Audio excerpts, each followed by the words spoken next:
অনেকে মিস্টেক লাগায়, এই কোম্পানি দাও, ওই কোম্পানি দাও, এই কোম্পানি, তাহলে তাকে বলা যায় না। আপনি শুধু 86 জামাল সিটের না। এখানে ও আর একটা কথা, বড় কথাই আপনাদের বলা হয় নাই। ভাই প্লিজ একটা মিনিট আমাকে সময় দেন। এই তরমুজটার নাম হচ্ছে শেষে আছে 786, তাই না? আপনারা একটা জিনিস লক্ষ্য করবেন, আমার তো সবাই ডিলার না, যখন এটা মার্কেট পাওয়া গেল আপনারা যায় 786 খুঁজেন। যে কয়টা এই আপনাদের এই যে যারা বীজের ব্যবসা করে সবাই দেখবেন যে 86টা লাগাইছে। 786 দেন ভাই, 786।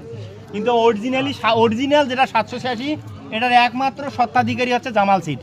তো এই জন্য আমি এখন চাষিদেরকে সবসময় উদ্বুদ্ধ করি, আপনারা 786 নাম না বলি বলবেন জামাল সিড দেন। এক কথায় ওইখানেই শেষ। কারণ হলো যখন এটা মার্কেট পাইছে তখন যে কয়টা দোকানদার আছে, যে কয়টা কোম্পানি আছে, সবাই 786 লাগায়। কারণ হচ্ছে 786 মার্কেট পাইছে, আপনারা চান ওরা সবাই বসে দিচ্ছে 786। এই জন্যে 786 বলতে জামাল সিড হয়ে দিবে, জামাল সিডের নাম ঠিকানা থাকতে হবে, জামাল সিডের 786।